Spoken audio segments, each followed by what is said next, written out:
va mieux? Bonsoir à tous.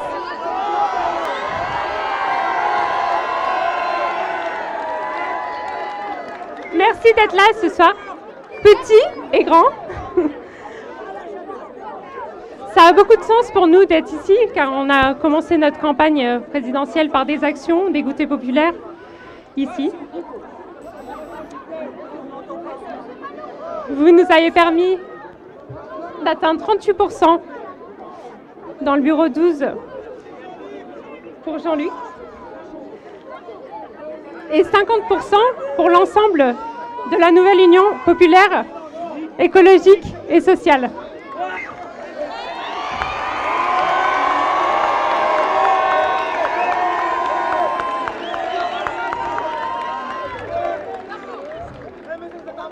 Aujourd'hui, je vais laisser la place à Mathias Tavel, qui va être votre candidat de la nouvelle Union.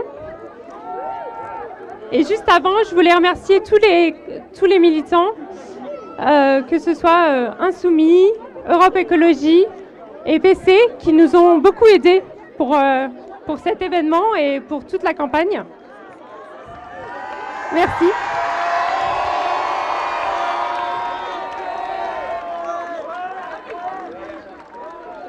Et je remercie aussi les électeurs du Parti socialiste qui soutiendront la nouvelle Union. Je laisse maintenant la place à Mathias Tavel.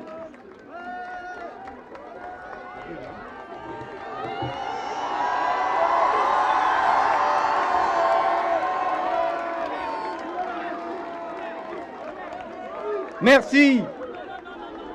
Merci à Christelle Ardouin, qui est certes une suppléante, mais d'abord une militante, une élue conseillère municipale de son village. Comme tous les militants, comme tous les militantes, comme vous tous ici. Une femme engagée, engagée pour l'écologie, engagée pour la justice sociale, engagée pour le partage des richesses. Et puisque M. Macron a choisi de nommer une première ministre femme, et c'est une bonne chose du point de vue de l'égalité entre les hommes et les femmes. Mais s'il voulait des femmes engagées pour l'écologie et pour la justice sociale, nous avions d'autres noms à proposer que celui de Madame Borne.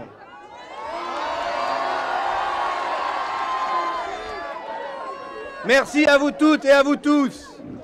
Que vous êtes beaux. Qu'elle est belle.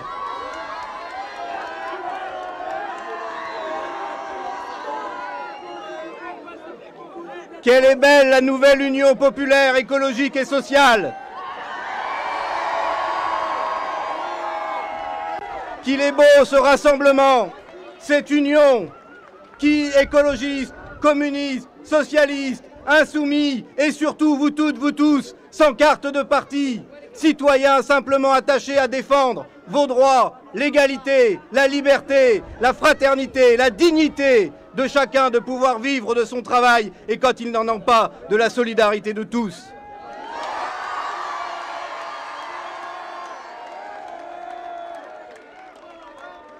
Oui, on va gagner. Oui, on va gagner dans cette circonscription parce qu'il n'est pas normal. Il n'est pas normal qu'à l'Assemblée nationale, ce soit une députée macroniste qui parle pour ce territoire. Ce n'est pas normal alors qu'à Saint-Nazaire, les gilets jaunes ont été si nombreux. Alors que dans toute cette circonscription, les luttes sociales, syndicales, pour le droit à la retraite, pour la défense des salaires, pour la défense de l'emploi, ont été si puissantes qu'elles soient pas portées à l'Assemblée parce que c'est une députée macroniste et qu'elle ne porte pas ces combats. Oui. Ce n'est pas normal qu'ici, alors qu'il y a tant d'enjeux écologiques sur la préservation de l'estuaire, sur la lutte contre le dérèglement climatique, sur la question de la santé et notamment son lien avec l'environnement, il n'y ait pas à l'Assemblée une parole écologique et qu'au contraire, nous ayons une députée de cette majorité de l'inaction climatique. Tout ça, nous allons le changer. Le 12 juin, notez la date. Le 12 juin et le 19 juin pour le deuxième tour.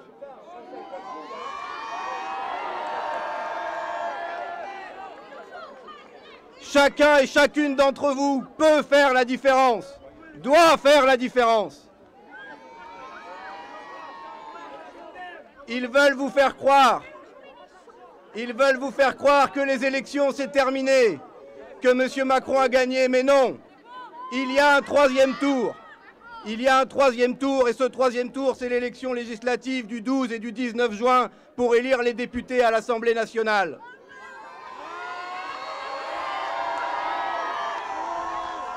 Et si vous élisez une majorité de députés de la nouvelle Union populaire écologique et sociale, alors vous aurez une autre politique, alors vous aurez un autre gouvernement, alors vous aurez un autre Premier ministre. Et je suis très fier d'accueillir à Saint-Nazaire le futur Premier ministre Jean-Luc Mélenchon.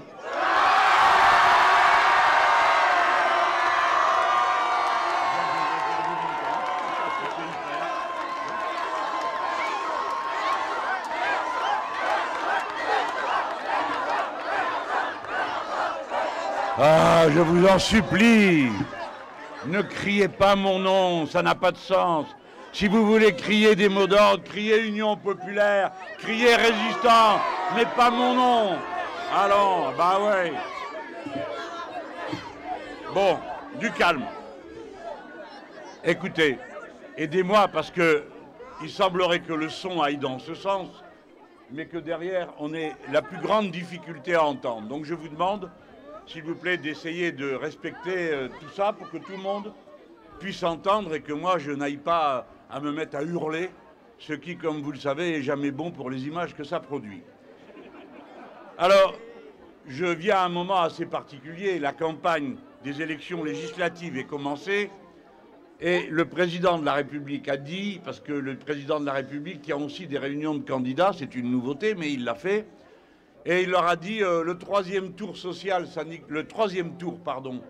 n'existe pas, ne vous laissez pas intimider. Eh bien, si ça existe, ça s'appelle une élection. C'est l'élection législative. Alors, il y a beaucoup de gens, je vous demande d'y faire attention, parce que je ne viens pas pour vous caresser la tête, mais pour passer les consignes de ce qu'il y a à faire. Et la première des choses qu'il y a à faire autour de nous, c'est d'expliquer qu'il y a une élection. Et qu'une élection législative, on délie des députés. C'est pas évident, parce que législative, député, d'accord, il faut expliquer. Il y a plein de gens qui ont du mal à suivre. Et il ne faut pas se moquer d'eux. Parce que des fois, on ne comprend pas bien, ou on ne s'en rappelle pas, ou les autres fois, on s'est dit c'est tous les mêmes, on n'y va pas. Il faut bien expliquer autour de soi. Et les plus jeunes doivent expliquer aux plus anciens qui ont un petit peu de mal à suivre quand ils ont du mal à suivre, et les plus anciens à leurs jeunes pour qu'ils arrêtent de hurler et qu'ils écoutent attentivement ce qu'il y a lieu de faire. Tout le monde a quelque chose à faire, du plus jeune au plus âgé.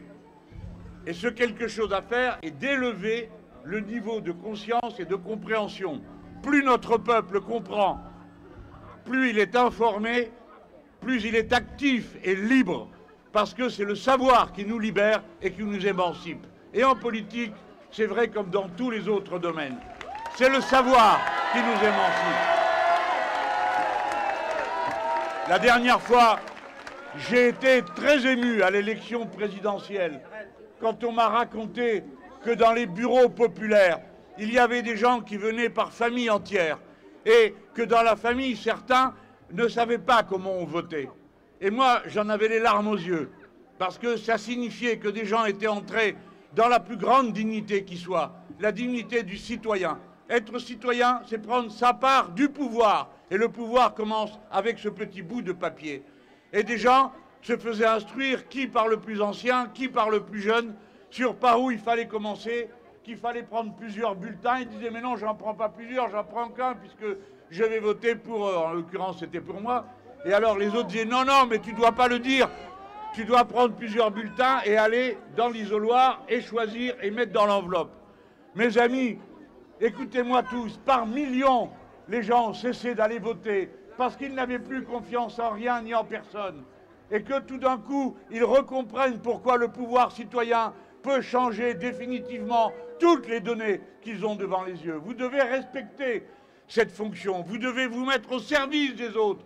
Et s'il le faut, ce dimanche-là, assurez-vous qu'il y a bien dans le hall de l'immeuble la petite affiche qui explique où est le bureau de vote. Et s'il le faut, aider les personnes à aller jusqu'au bureau de vote. Ce moment va nous faire gagner des milliers d'heures de combat, parce que par notre bulletin, nous pouvons tout changer, par le bulletin de vote. Et puis on m'a dit, alors on comprend rien à ce que tu racontes. Tu dis que tu vas être Premier ministre, alors donc il y aura un bulletin à ton nom? Non, il n'y aura pas de bulletin à mon nom. Il y aura un bulletin au nom du candidat ou de la candidate de la nouvelle Union populaire économique. Ah, je ne sais plus qui a trouvé un truc pareil. Écologique et social, il y en a pour 2 heures à le dire. Bref, tout le monde a compris. La nouvelle Union populaire. C'est marqué sur le bulletin de vote NUP. Mais tout le monde ne sait pas lire rapidement. Et quand vous êtes dans le bureau de vote, eh ben vous n'êtes pas là 2 heures à traîner. Là aussi, il faut respecter les gens. C'est la raison pour laquelle, sur le bureau de vote, sur le bulletin de vote, vous avez un grand V. C'est lui qui représente notre mouvement. Ça veut dire V comme la victoire.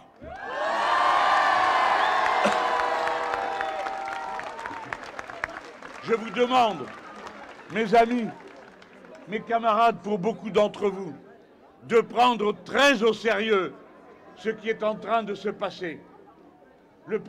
En tordant le bras de tout le monde, parce qu'au 2e tour, il y a plus de monde qui a voté pour éliminer celle qui était derrière que pour approuver son programme, dont d'ailleurs personne ne savait rien, pour la raison qu'il ne l'a présenté nulle part.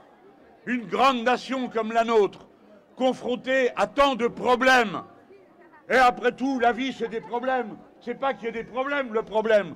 C'est qu'on puisse pas en parler, c'est qu'on puisse pas trancher, c'est qu'on puisse pas savoir de quoi on doit parler. Et une nouvelle fois recommencent les pitreries où nous allons discuter des maillots de bain dans les piscines publiques au lieu des problèmes importants. Ras-le-bol, je le dis pour des millions de Français, ras-le-bol, nous voulons parler non pas des 6000 règlements intérieurs de piscine qu'il y a dans ce foutu pays, nous voulons parler des problèmes de paye, des problèmes de pouvoir d'achat, du problème de l'écologie, de la sécheresse qui s'abat sur la plus grande partie des départements. Voilà de quoi nous voulons parler. Ceux qui veulent qu'on parle d'autre chose le font pour qu'on ne parle pas de ce qui est essentiel. Parce que si on devait parler, et on va en parler, de ce qui est essentiel, alors vous arriveriez tous à la même conclusion. La pagaille, le chaos, l'inégalité, la racine est toujours la même. C'est le capital contre le travail. Voilà la vérité. C'est que les uns prennent tout et ne laissent rien aux autres. Voilà ce qui est en cause. Ce qui se prépare est d'une extrême gravité. Dans un instant, j'ai tant de choses à vous dire et j'essaye de vous passer le message. Parce que vous m'avez vu quand je vais à une émission, où l'autre jour c'était Clémentine Autain.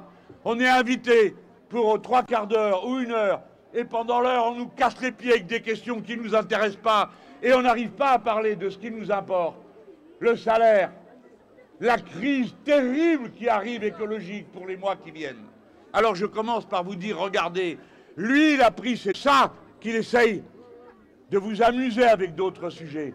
La femme qu'il a nommée hier, et qui fait que depuis, on ne vous invite à réfléchir qu'à une chose. C'est une femme. Soit, il est temps en effet qu'il y ait des femmes à tous les postes de direction. Mais que ça ne serve pas de prétexte pour ne pas se rendre compte qu'elle n'est pas là parce qu'elle est une femme, mais elle est là parce que c'est une machine à affrontement social que cette femme-là. Et son directeur de cabinet vaut pas plus cher qu'elle. Pourquoi je vous dis ça? Le jour même, j'ai commencé à dire la maltraitance sociale et écologique va se développer. On a dit, ah ben voilà, c'est Mélenchon, il n'est jamais content. Et il exagère toujours. Mais enfin, savez-vous quels sont les états de service de cette dame? Elle a réformé.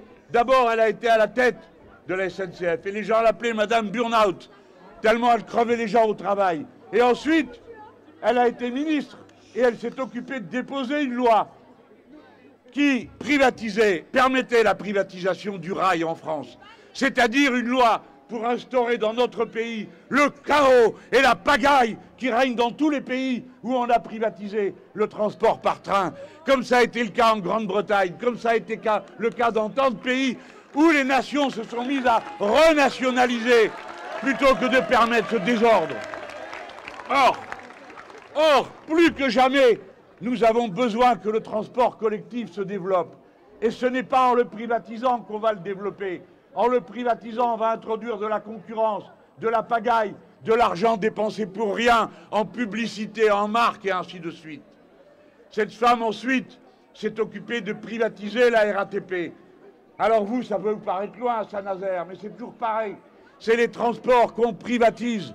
Ça veut dire plusieurs compagnies sur les lignes de bus. Réfléchissez-y un instant pour comprendre l'aberration d'une décision comme celle-là. Où croyez-vous que vont se mettre les sociétés privées de bus? Là où la ligne est bonne. Et qui va payer là où il y a moins de monde? On vous dira c'est pas possible. Alors marchez ou prenez une bicyclette. Bref, progressivement, de moins en moins de services.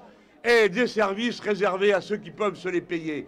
Et ça, ils l'ont fait dans le transport. Elle l'a fait. Ils veulent le faire dans l'éducation maintenant, en sabotant de l'intérieur le service public de l'éducation, l'école telle que nous l'avons connue, et qui a permis à tant d'entre nous, qui sommes d'origine populaire et humble, de devenir les personnes que nous sommes, avec les responsabilités que nous avons conquises dans la vie, parce que nous les avons méritées par notre instruction. Alors, j'ai entendu dire, mais c'est une dame qui est de gauche. Ah bon? Parce que maintenant, ça, on le trouve dans son berceau, ça se prouve d'être passionné par l'intérêt général, ça se prouve d'appartenir à la famille populaire. Et appartenir à la famille populaire, c'est s'occuper du peuple et lui donner la priorité dans l'affection, dans l'intérêt qu'on lui porte et dans la connaissance qu'on a de ses souffrances et de ses difficultés. Cette femme a changé l'allocation chômage. La soi-disant championne du dialogue social, elle a tellement millénaire à tout le monde que personne ne voulait signer son texte, tant et si bien que même les syndicats qui auraient peut-être voulu le faire ne l'ont pas fait, tellement elle a été brutale avec eux. Et le résultat, c'est quoi? La situation, vous la connaissez. Un chômeur, une chômeuse sur deux n'est pas indemnisé, alors qu'on arrête de dire que c'est quasiment des vacances d'être au chômage. C'est ne rien connaître à la situation concrète des gens que de raconter des bêtises pareilles. Et pour ceux qui sont indemnisés, cette femme a fait baisser les allocations d'1 million de personnes qui ont perdu 17%. Voilà la vérité. Alors, vous êtes prévenus. Et je veux vous montrer. Il y a un instant, peut-être avez-vous pensé, oh bon, il exagère un peu, le peuple, tout ça. Bon, ben si, ça a une réalité. Regardez, quand il y a eu la Covid, il y avait les inspecteurs du travail qui allaient dans les entreprises. Il n'y en a pas beaucoup, donc ils faisaient ce qu'ils pouvaient. Et à l'époque, nous autres, les insoumis, on disait, nous voulons que dans chaque entreprise, les travailleurs discutent entre eux pour savoir comment faire la production, faire le travail qu'il y a à faire, en se protégeant de la maladie. À l'époque, Madame Borde, elle disait, c'est pas au travail qu'on attrape la Covid. Parce que le virus, vous savez ce que c'est, il s'arrêtait à la porte, il attendait que vous ressortiez. Voilà, elle a osé le dire. Écoutez les gens, imaginez-vous, je dis un truc pareil. Pendant 10 ans, on serait là à dire « Eh, vous avez dit, monsieur Mélenchon, gna gna gna gna ». Elle peut raconter n'importe quoi, et quand elle arrive Premier ministre, tout le monde dit « Ah, comme c'est intéressant, et cette femme, comme elle a des idées, tu parles d'idées ». Eh bien, pendant cette période-là, il y a un inspecteur du travail qui passe dans une EHPAD, c'est-à-dire une résidence de personnes âgées, et il s'aperçoit que tout le monde là-dedans, personne n'a de masque. Alors il dit ben, « Je veux que tout le monde puisse se mettre des masques s'ils veulent ». Et alors, les chefs d'établissement disent d'abord de quoi vous vous mêlez, vous, on vous a rien demandé dehors.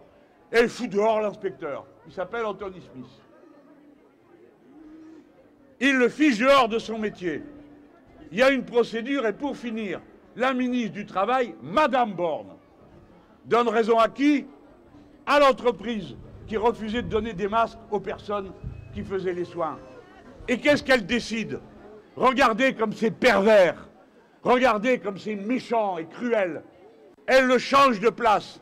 Il était à tel endroit et elle le met inspecteur du travail à tel autre, 200 km plus loin, pour lui péter sa vie pour désorganiser sa vie de famille, sa vie professionnelle.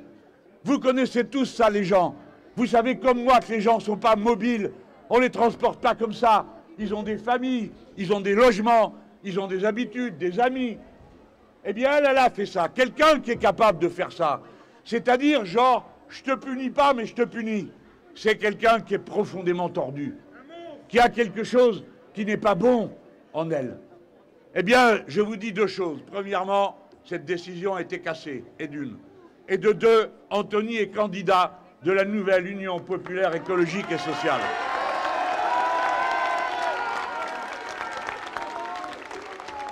Alors voilà, cette dame, elle est là pour vous affronter. Elle est là pour faire passer la réforme des retraites à 65 ans. Les plus jeunes comme les plus vieux, réfléchissez-y, c'est pas rien. Parce que 65 ans, ça a une conséquence. La plupart des femmes ont des carrières incomplètes. Donc pour avoir la carrière complète et toucher la retraite à taux plein, il faudra qu'elles aient atteint le nombre des années à 65 ans. Et donc elles resteront plus tard, comme c'est le cas aujourd'hui. Et souvent elles restent 5 ans de plus pour rattraper les carrières disloquées.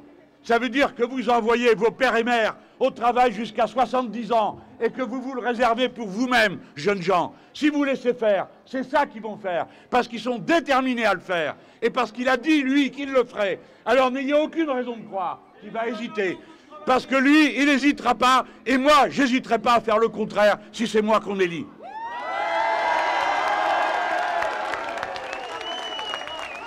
Cette femme d'affrontement, cette femme de dureté, cette femme d'insensibilité aux travailleurs et aux salariés, elle a nommé comme directeur de cabinet, celui-là aussi vaut le coup d'œil, un personnage qui non seulement a changé de conviction politique en cours de route, mais c'est un dur à cuire. C'était lui qui était le conseiller social de M. Valls au moment de la loi El Khomri. Vous croyez qu'il vient là pourquoi? Pour vous dire, ah, je viens à votre écoute? Non, non, il vient vous faire ce qu'il a fait en région parisienne, où il était le directeur de l'agence régionale de santé en pleine crise de la Covid, où ils ont continué à supprimer des lits. Voilà qui sont ces gens. Passez le message autour de vous. N'ayez pas de doute sur le fait qu'ils sont déterminés à aller jusqu'au bout, parce qu'ils comprennent la vie de cette façon-là, parce qu'ils retardent. Ils ne sont plus dans le monde réel dans lequel nous vivons.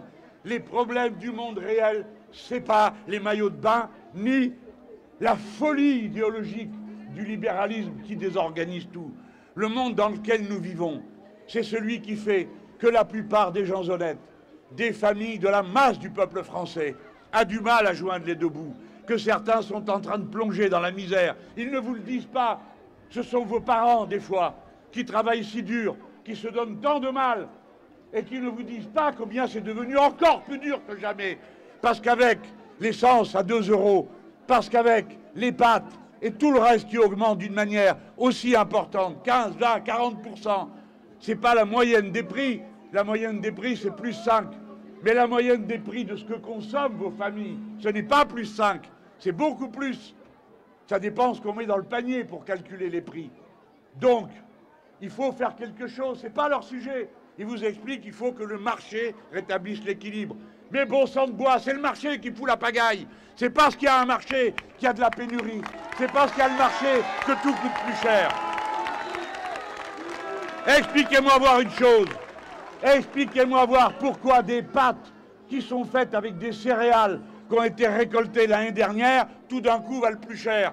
C'est pas le blé de cette année qui va être moins nombreux, moins abondant, parce qu'il pleut moins et parce que c'est moins arrosé. Ça augmente parce que c'est de la spéculation. Et parce que les agioteurs, les combinards de toutes sortes, qui en ce moment sont en train d'acheter la récolte de l'année qui vient, qui sera vendue l'année d'après, combinent, achètent, vendent. Vous autres, quand vous voyez arriver une poignée de blé, dites-vous bien qu'elle a déjà été achetée et vendue 3, 4, 5, 6, 7, 8 fois avant d'arriver jusqu'à vous. Ça, c'est le capitalisme dans l'alimentation. Ce n'est pas des grands mots, c'est une réalité. Bien. Par conséquent, si vous voulez faire face, écoutez-moi, ne m'obligez pas à crier encore plus fort, je vais plus avoir de voix et je vais me faire engueuler en rentrant. Si vous voulez y faire quelque chose, il faut prendre des mesures énergiques qui cassent la spéculation. Donc, il faut bloquer les prix des produits de première nécessité. Les bloquer. Et les bloquer à la baisse. Ah, je vois que tout le monde n'est pas forcément d'avis parce que vous applaudissez mollement. Eh bien, vous avez tort. C'est où ça ou rien. C'est où ça?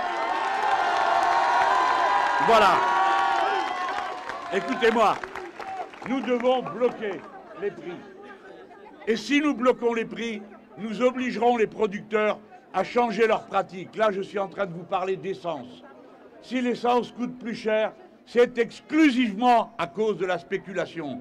C'est parce que les pays de l'OPEP et les États-Unis d'Amérique sont en train d'accumuler des milliards grâce à l'augmentation des prix du pétrole. Ils sont parfaitement capables d'en produire davantage.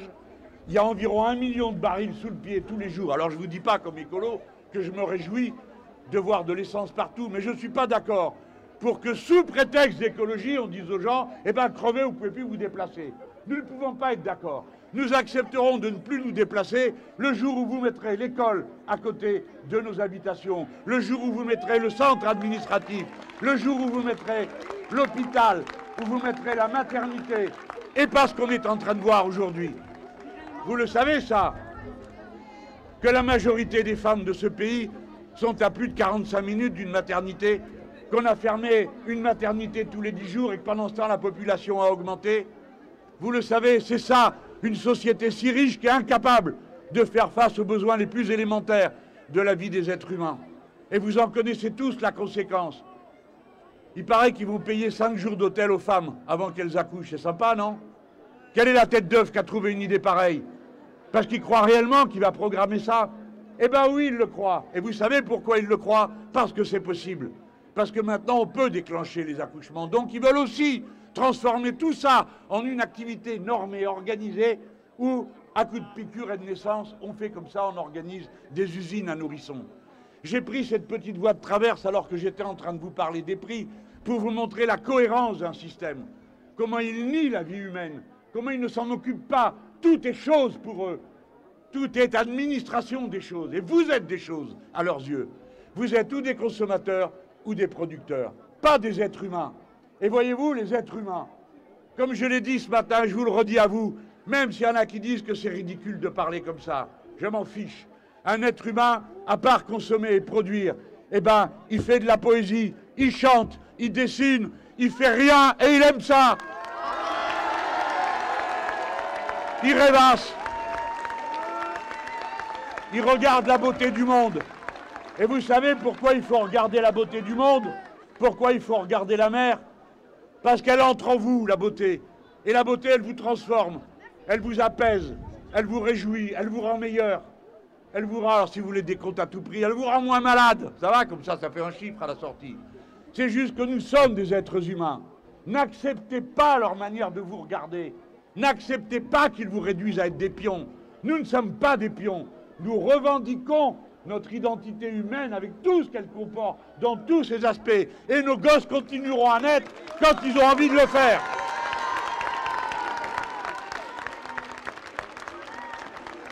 Voilà ce que je vais faire. Si vous élisez une majorité de députés de la NUP, vous aurez donc pour Premier ministre celui qui a été désigné par toute la coalition pour l'être, c'est-à-dire moi-même. Et à ce moment-là, nous prendrons les décisions qui se prennent par décret. Vous comprenez pourquoi je leur fais peur comme ça? Vous comprenez? Parce que ça va me prendre 5 minutes, cette histoire. Avec ce fichu stylo qui est là, ou n'importe lequel autre. Parce que c'est un décret qui permet de bloquer les prix. C'est le Code du commerce, article 410-2, qui permet de bloquer les prix. Et eux, ils savent comment on fait, parce qu'eux-mêmes, ils l'ont fait une fois. Monsieur Macron, il a bloqué trop tard les prix du gel hydraulique et des masques. Donc c'est très facile à faire. Regardez, il paraît qu'il est président de l'Europe. La première chose qu'il aurait dû faire, c'est dire c'est quoi cette histoire de pétrole qui coûte si cher? Puisque vous êtes capable d'inventer un prix de base pour l'électricité qui coûte si cher, qu'est-ce que ça vous coûtait de dire en Europe on bloque le prix de l'essence? Vous connaissez un producteur au monde qui dit j'en ai rien à fiche? d'un marché de 450 millions de personnes, ça n'existe pas. Ils auraient dit, ah bon, alors qu'est-ce que vous voulez au juste? Si c'est moi qu'ils avaient élu, je leur ai dit, ben, ça fait tant, voilà. Hein? Eh bien, ils auraient produit, et ils auraient amené le pétrole. Comment je le sais? C'est que sur l'île de la Réunion, qui est dans l'océan Indien, qui est un territoire français, dont la présidente de région est Madame Huguette Bello, notre amie et camarade, eh bien là-bas, les prix sont bloqués. Et là-bas, ils payaient l'essence 1,50 il n'y a pas bien longtemps. Et il y avait toujours de l'essence. Donc il faut arrêter de faire peur aux gens. Ils disent, Monsieur Mélenchon, vous allez organiser la pénurie.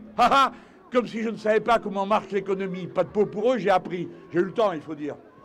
Ah oui, je vais organiser la pénurie. La pénurie, qu'est-ce que ça veut dire? Il n'y en a pas. C'est ça que ça veut dire, la pénurie.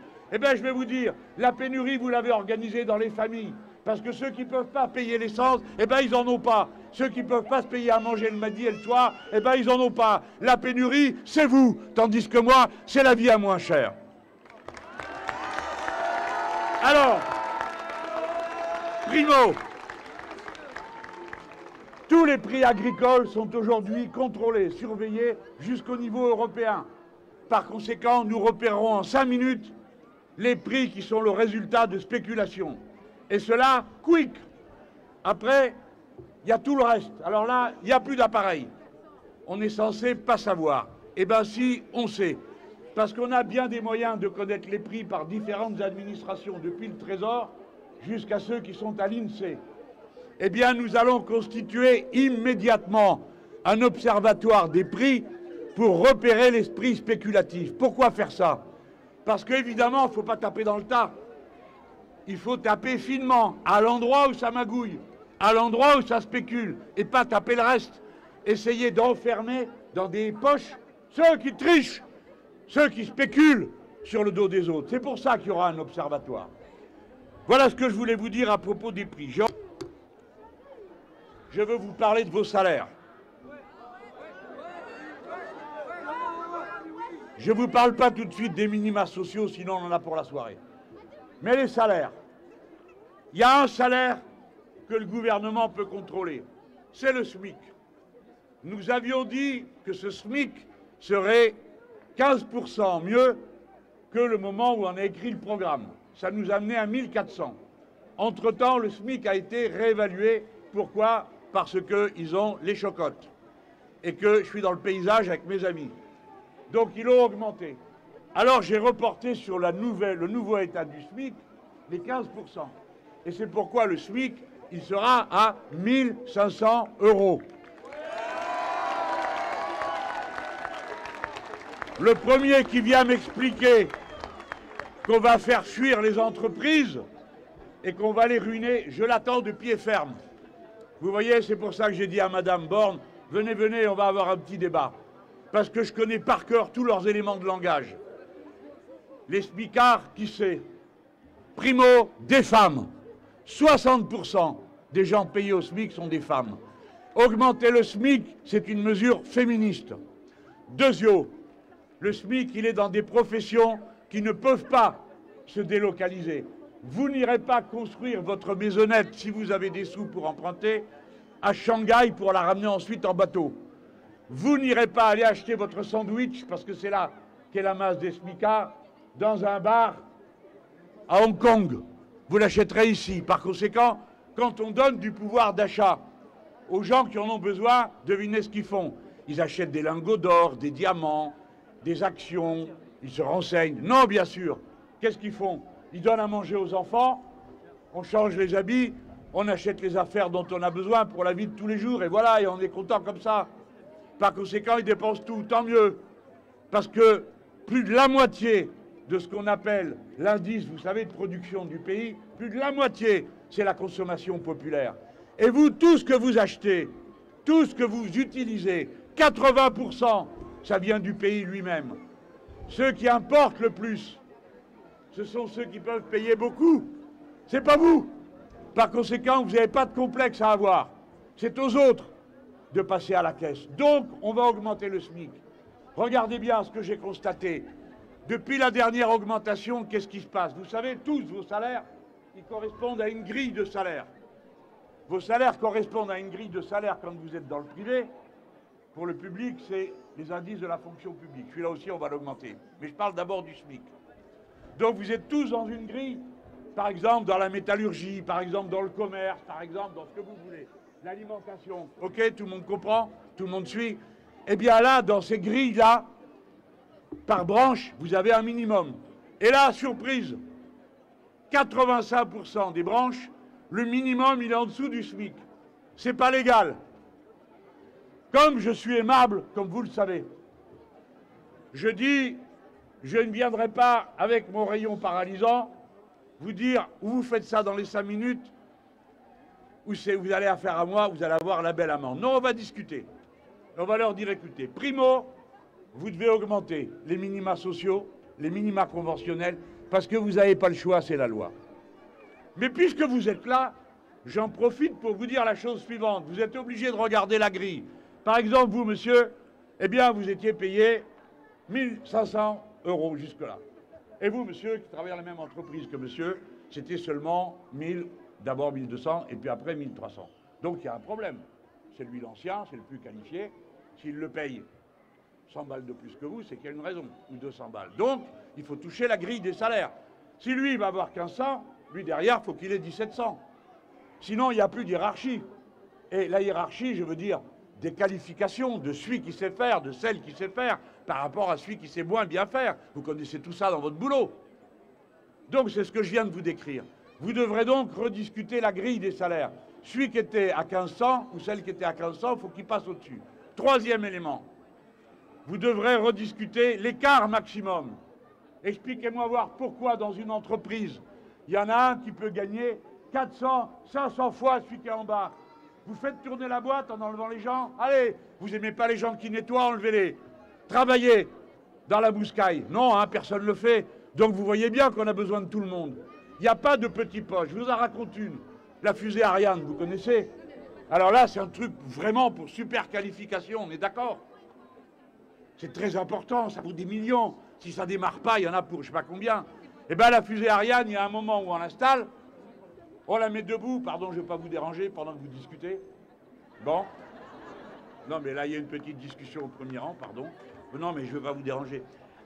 Alors, je continue pour vous. Donc, la fusée, ils la mettent debout et ils la mettent sur un machin avec des roues. Et à ce moment-là, vous savez ce qui se passe?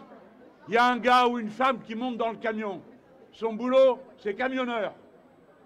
Et avec son camion, il amène la fusée jusqu'au pas de tir. Celui-là, il a intérêt, celle-là, à faire super bien son métier. Parce que s'il plante le truc en cours de route, il y en a pour des milliards.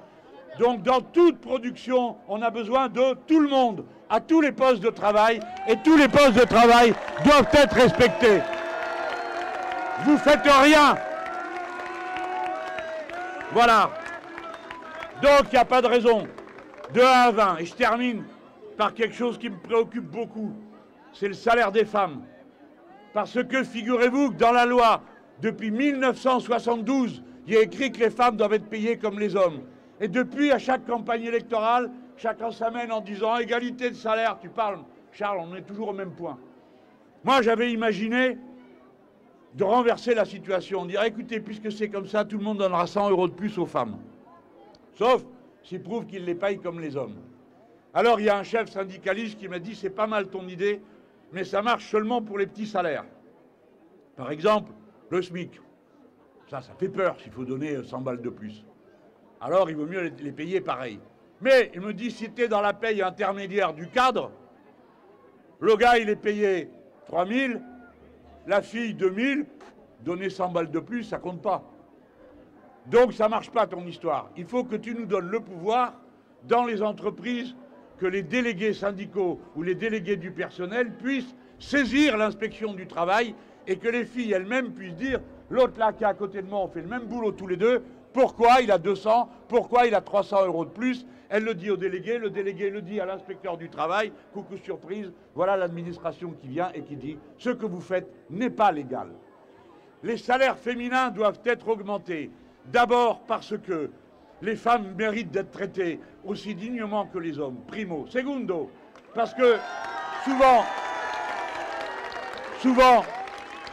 il n'y a que leur salaire qui rentre à la maison. Il n'y a que leur salaire qui rentre à la maison pour s'occuper de la famille. Et tertio, parce que je suis très intéressé à ce qu'elles soient augmentées. Parce que si elles sont augmentées, ça augmente les cotisations sociales. Et si ça augmente les cotisations sociales, ça va me permettre de payer plus facilement la retraite à 60 ans. Donc augmenter les femmes, c'est moral, écologique, humain et social. Bon, maintenant je termine parce que sinon je reste là 2 heures à prendre un sujet après l'autre. Ça, c'est des choses qu'on peut faire vite. Si on est élu, c'est dans 1 mois. Le temps de convoquer tout ça, entre maintenant et le mois de juillet, il y a moyen que la discussion ait bien avancé. De toute façon, l'augmentation du SMIC, elle arrivera tout de suite parce que ça sera signé et imposé. Et le reste, le contrôle des prix, comme je vous l'ai dit, sur certains prix et le blocage. Maintenant, regardez les problèmes qui nous arrivent. La Loire-Atlantique, comme beaucoup d'autres départements, est en état d'alerte sécheresse. Vous allez connaître bientôt des restrictions d'usage de l'eau. C'est la première fois depuis bien longtemps qu'il y a autant de jours de sécheresse accumulés l'un derrière l'autre pendant plus de 30 jours.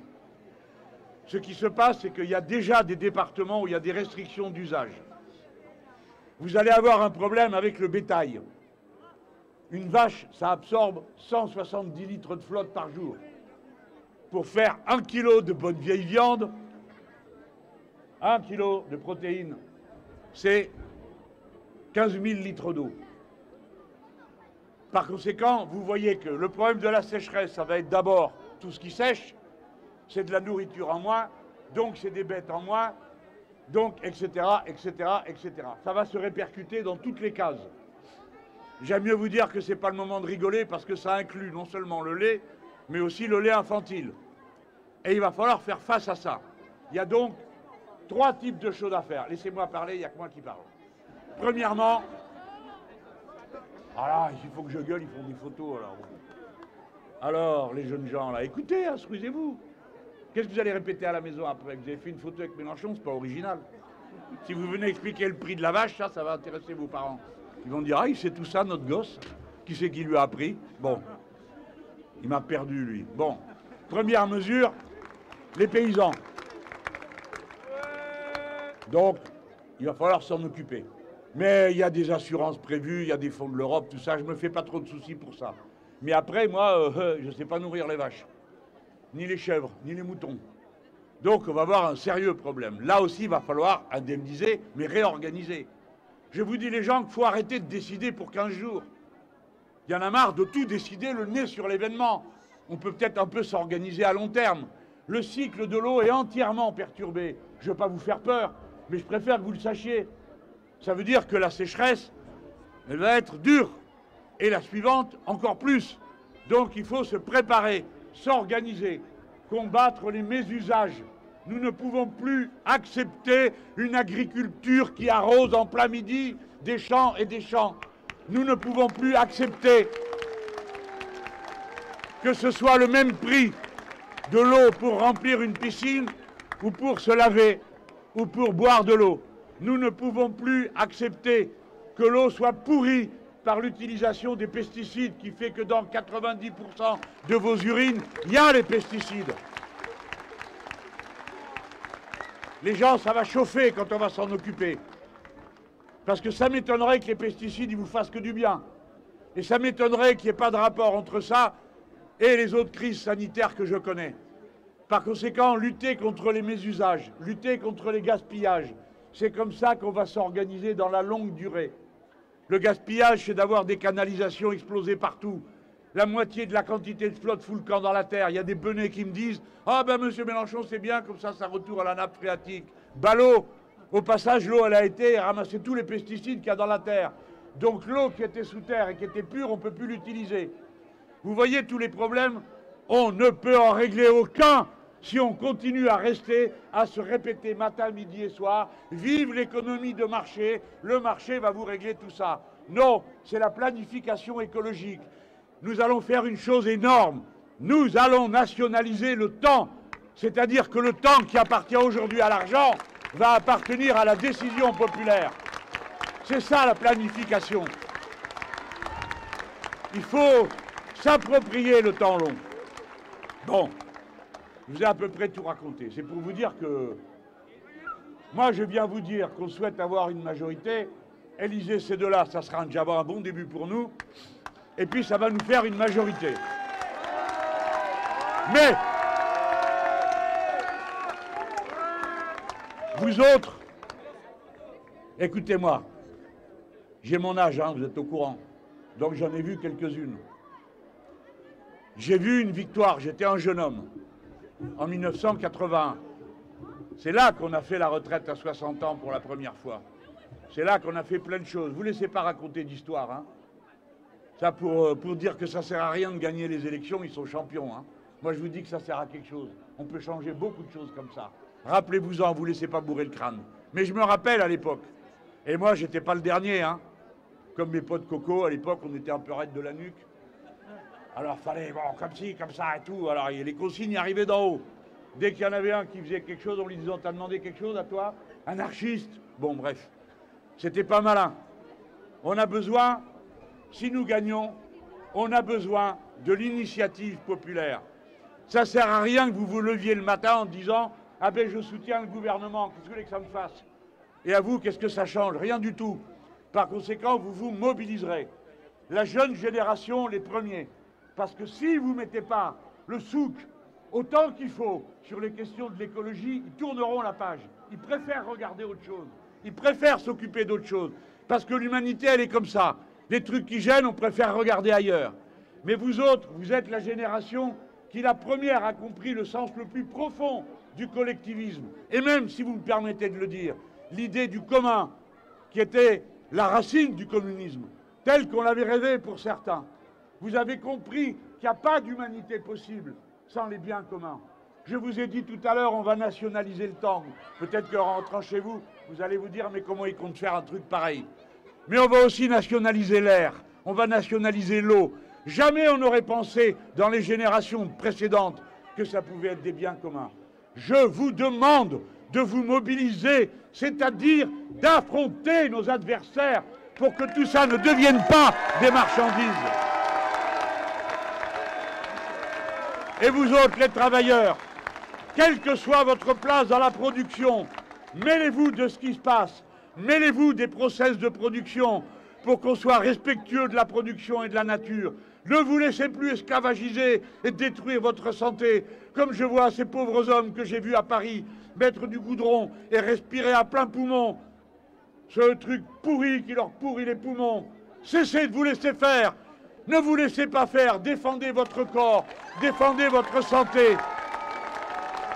Vous autres, les gens de la santé, ceux qui travaillent dans les hôpitaux, je vous appelle à commencer la liste de tout ce qui manque dans l'hôpital. Et vous êtes, si vous êtes enseignant, faites la liste de tout ce qui manque à l'école, parce qu'il va falloir mettre tout ça sur la table pour l'exiger et l'obtenir. Alors là, je finis avec ça. Ne venez pas me demander comment je paye tout ça. Ils ont déjà assez peur. Ce pays est très riche.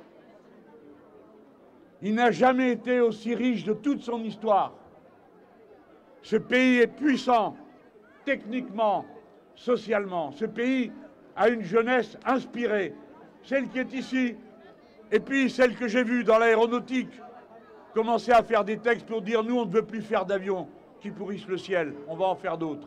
Ces jeunes gens de l'école supérieure d'agriculture qui ont dit nous désertons votre agriculture chimique. Nous ne voulons plus le faire. Débrouillez-vous sans nous.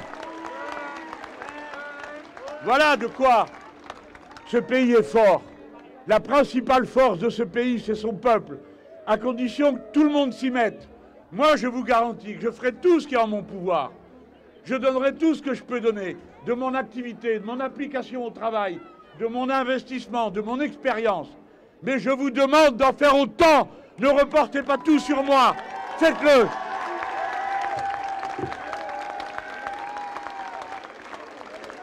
Il y en a là, il dit mais qu'est-ce qu'il fait? Il nous engueule?